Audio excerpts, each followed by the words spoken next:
ये आकाशवाणी है।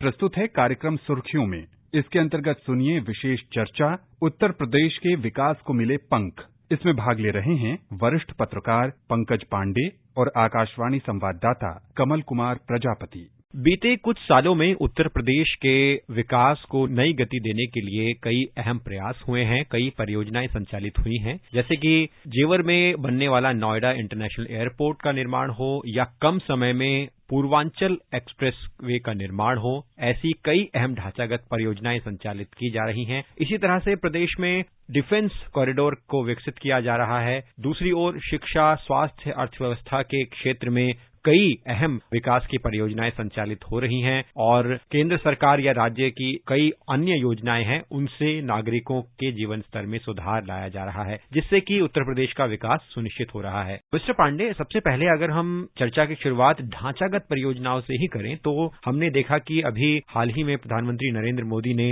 जेवर में बनने वाले नोएडा इंटरनेशनल एयरपोर्ट का शिलान्यास किया और ये अनुमान लगाया जा रहा है कि इस हवाई अड्डे के निर्माण से उत्तर प्रदेश में जो पश्चिमी इलाका है वहां व्यापक स्तर पर रोजगार के अवसर होंगे, उद्योगों का विकास होगा और राष्ट्रीय राजधानी क्षेत्र में भी विकास के नए अवसर खुलेंगे, क्योंकि वहां पर जिस तरह से कार्गो टर्मिनल बनाया जा रहा है और भी कई व्यापक परियोजनाएं बन रही हैं। इसी तरह से कुछ दिनों पूर्व प्रधानमंत्री ने पूर्वांचल एक्सप्रेस वे का उद्घाटन भी किया, जिससे कि पूर्वी उत्तर प्रदेश के जिलों को इससे लाभ होगा और कनेक्टिविटी बेहतर होगी। तो आने वाले समय में आपकी नजर में ये ढांचागत परियोजनाएं किस तरह से राज्य के विकास को एक नया स्वरूप देने में मददगार होंगी? उत्तर प्रदेश की बात करें अगर, तो बीते कुछ सालों में बड़ी तेजी से इंफ्रास्ट्रक्चर का डेवलपमेंट वहां पर हुआ है और किसी भी प्रदेश का, किसी भी देश का समग्र विकास अगर सुनिश्चित करना है तो वहां का इंफ्रास्ट्रक्चर बहुत दुरुस्त होना चाहिए, क्योंकि इंफ्रास्ट्रक्चर से निवेश की संभावनाएं बढ़ती हैं, उससे सीधे तौर पर रोजगार के अवसर उपलब्ध होते हैं। और जैसा आपने कहा कि जेवर एयरपोर्ट और पूर्वांचल एक्सप्रेसवे, तो अगर मैं कहूं कि हिंदुस्तान का दिल अगर उत्तर प्रदेश में बसता है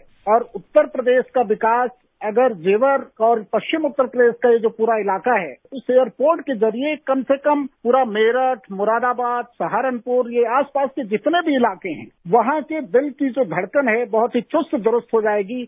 वहां का जो इंफ्रास्ट्रक्चर डेवलपमेंट है एक नए स्वरूप में आपको नजर आएगा।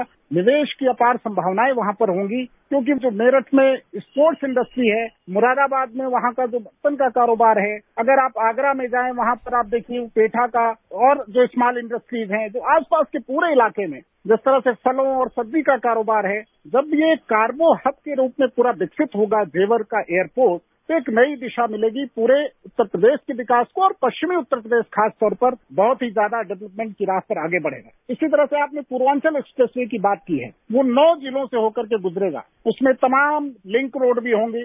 पूरे उत्तर प्रदेश को आप देखिए, अगर पूर्वांचल का विकास नहीं होता है तो उत्तर प्रदेश के विकास की कल्पना आप नहीं कर सकते और मैं तो कहूंगा कि देश के विकास की भी कल्पना नहीं कर सकते। तो लखनऊ से आप शुरू हो जाइए, बाराबंकी से निकलते हुए अयोध्या, वाराणसी, वो सारा इलाका जो है वहां का जो समग्र डेवलपमेंट है इस एक एक्सप्रेसवे से आज के दिन शायद वो कल्पना भी लोग नहीं कर पा रहे होंगे किस तरह से परिदृश्य वहां का पूरा बदल जाएगा। और इसके लिए निश्चित रूप से श्रेय देना पड़ेगा प्रधानमंत्री नरेंद्र मोदी को, जो वहां की सरकार है उसको, कि किस तरह से बहुत ही कम समय में समयबद्ध तरीके से योगी आदित्यनाथ की सरकार ने पूरा किया। तो तमाम अंतर विरोधों के बावजूद, तमाम राजनीति की जो बातें होती है उसके बावजूद, ये हमें स्वीकार करना पड़ेगा कि डेवलपमेंट की दिशा में मील का पत्थर पूर्वांचल एक्सप्रेसवे और जेवर एयरपोर्ट साबित होने वाला है।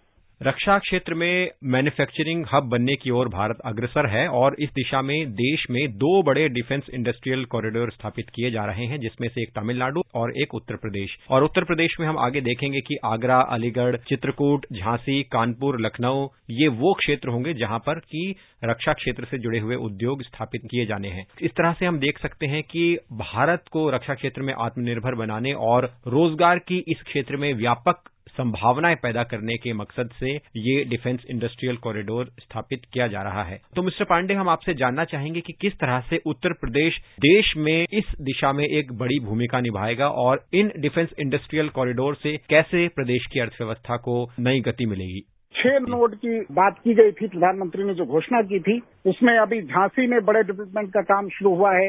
आपने अलीगढ़ का जिक्र किया, लखनऊ है उसमें। डिफेंस कॉरिडोर की अगर हम बात करें तो देश को रक्षा के क्षेत्र में आत्मनिर्भर बनाना इस सरकार की प्राथमिकताओं में रहा है आने वाले दिनों में देश की रक्षा को लेकर के जिस तरह की चुनौतियां हैं, अगर हम रक्षा के क्षेत्र में आत्मनिर्भर नहीं होते हैं और जो मेड इन इंडिया का कॉन्सेप्ट है, मेक इन इंडिया का जो कॉन्सेप्ट है, आत्मनिर्भर भारत की जो अवधारणा है, उस पर भी अगर हमें खरा उतरना है तो निश्चित रूप से ये डिफेंस कॉरिडोर भी उस दिशा में बहुत बड़ा कदम है। अब देखिए, जमीन अधिग्रहण का काम हो रहा है, बहुत बड़े पैमाने पर काम शुरू किया गया है। अब यहाँ पर अगर जो हमारे लड़ाकू विमान है वो बन सके, हमारे जो रक्षा के महत्वपूर्ण इक्विपमेंट हैं वो बन सके, जो राइफल्स हैं, वो सारे निर्माण के काम अगर देश के अंदर होंगे तो आप समझिए कि रक्षा के क्षेत्र में एक बहुत बड़ी क्रांति आने वाली है। और इसमें बहुत बड़े पैमाने पर निवेश के लिए भी लोगों ने वायदे किए। इसमें 50,000 करोड़ से ज्यादा के निवेश की संकल्पना ऑलरेडी हो चुकी है। ये पूरे देश के लिए और उत्तर प्रदेश के लिए गर्व की बात इसलिए है कि उत्तर प्रदेश देश का एक बहुत बड़ा राज्य होने के नाते उसको देश के विकास में बहुत बड़ी जिम्मेदारी बनती है कि एक बड़ी भूमिका निभाए। और रक्षा क्षेत्र में जिस तरह से पूरा ड्राफ्ट बना है, जिस तरह से परियोजना बनी है, और ये जो 6 नोड हैं उसके जो महत्वपूर्ण इलाके हैं उनको एक डिफेंस की टेक्नोलॉजी से, डिफेंस के क्षेत्र में नए निर्माण में, नई तकनीकी में, नए इनोवेशन में एक नई दिशा देने का काम करेगा। कुछ महीनों पूर्व उत्तर प्रदेश सरकार ने एक रिपोर्ट जारी की थी जिसमें कि उपलब्धियों का जिक्र किया गया था कि Uttar Pradesh ease of doing business में अब दूसरे नंबर पर है। और साथ ही अगर उत्तर प्रदेश की अर्थव्यवस्था की बात करें तो कुछ सालों पूर्व जो अर्थव्यवस्था 10 लाख करोड़ रुपए की थी वो अब बढ़कर 21 लाख करोड़ रुपए तक की पहुंच चुकी है। और लोगों की जो प्रति व्यक्ति आय है उसमें भी व्यापक स्तर पर बढ़ोतरी हुई है। तो अर्थव्यवस्था के ये आंकड़े उत्तर प्रदेश की तरक्की को किस तरह से बयान कर रहे हैं? इकोनॉमिक डेवलपमेंट जब होता है तो वहाँ प्रति व्यक्ति आय भी बढ़ती है, रोजगार के अवसर भी उपलब्ध होते हैं और आर्थिक ढांचा अपने आप में दुरुस्त होता है। इसके लिए हमें देखना पड़ेगा किस तरह के प्रयास में उत्तर प्रदेश कहाँ पर खड़ा था और किस दिशा में हम आगे बढ़े हैं। आप देखिए, नए आवास बनने शुरू हुए, शौचालय बनने शुरू हुए, रोड कनेक्टिविटी शुरू हुई और कानून व्यवस्था, जो बहुत महत्वपूर्ण चीज है, कानून व्यवस्था को दुरुस्त करने का काम काफी हद तक हुआ। जब प्रदेश की कानून व्यवस्था दुरुस्त होती है, वहाँ पे इंफ्रास्ट्रक्चर डेवलपमेंट होता है, तो बाहर से जो निवेश करने वाले लोग हैं वो आकर्षित होते हैं। जब निवेश आएगा, जब वहाँ पर अर्थव्यवस्था की संभावनाएं डेवलप होंगी, इस तरह के इंफ्रास्ट्रक्चर डेवलप होंगे तो निश्चित तौर पर वहाँ पर व्यापार की संभावनाएं बढ़ेंगी, निवेश की संभावनाएं बढ़ेंगी। तो आपने जैसा कहा कि अर्थव्यवस्था में विकास हुआ है और ईज ऑफ डूइंग बिजनेस में नए पायदान पर चढ़ करके उत्तर प्रदेश आया है और प्रति व्यक्ति आय बढ़ी है, तो निश्चित रूप से इसका श्रेय तमाम उन योजनाओं को देना चाहिए जो इंफ्रास्ट्रक्चर डेवलपमेंट से जुड़ी हुई हैं। प्रदेश की कानून व्यवस्था को दुरुस्त करने के लिए जो प्रयास हुए हैं वो सब मिली जुली संकल्पना को लेकर के आगे बढ़ते हुए आज इस दिशा में उत्तर प्रदेश है कि जहां देश और दुनिया के तमाम उद्योगपति वहां निवेश के लिए संभावनाएं तलाश रहे हैं और आगे आ रहे हैं। हाल ही में प्रधानमंत्री नरेंद्र मोदी ने उत्तर प्रदेश में 9 मेडिकल कॉलेजेस का उद्घाटन किया था और सरकार का ये लक्ष्य भी है कि जो पिछड़े और आकांक्षी जिले हैं वहां पर स्वास्थ्य से जुड़ी हुई सुविधाएं मुहैया करवाई जाएं, मेडिकल कॉलेजेस का निर्माण हो। और इसके अलावा भी हम देखें तो उत्तर प्रदेश में स्वास्थ्य की, चाहे वो आयुष्मान भारत योजना हो या दूसरे अन्य लाभ हो, उनको सही तरह से संचालित किया जा रहा है। तो प्रदेश में बेहतर होती स्वास्थ्य सुविधाओं को आप कैसे देखते हैं? शिक्षा और स्वास्थ्य ये बहुत ही मूलभूत जरूरत है किसी भी प्रदेश के लिए, किसी भी देश के लिए। इसका डेवलपमेंट वहाँ के लोगों को एकदम बुनियादी आवश्यकता होती है कि देश, हमारा समाज वो शिक्षित हो और स्वस्थ बने। तो स्वास्थ्य के क्षेत्र में आयुष्मान भारत जैसा आपने जिक्र किया, ये बहुत बड़ी योजना है। गरीबों को इससे बहुत बड़े पैमाने पर इलाज में राहत मिली है। और मेडिकल कॉलेज 9 जिलों में जो अभी प्रधानमंत्री जी ने घोषणा की, उद्घाटन किया, सरकार की कल्पना ये है कि प्रत्येक जिले में कम से कम एक मेडिकल कॉलेज जरूर होना चाहिए, क्योंकि हेल्थ जो है वो बहुत ही बुनियादी इशू है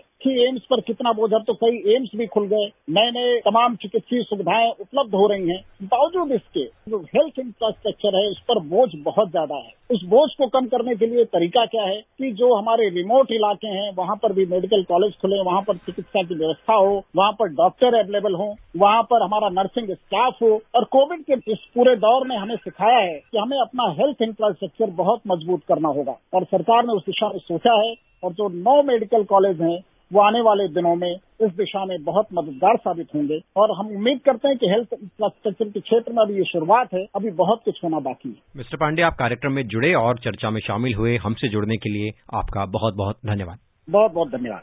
अभी आप सुन रहे थे विशेष चर्चा, उत्तर प्रदेश के विकास को मिले पंख। इसमें भाग ले रहे थे वरिष्ठ पत्रकार पंकज पांडे और आकाशवाणी संवाददाता कमल कुमार प्रजापति। ये कार्यक्रम आकाशवाणी के समाचार सेवा प्रभाग द्वारा प्रस्तुत किया गया। इसे आप हमारे mobile app news on AIR और YouTube channel news on AIR official पर भी सुन सकते हैं।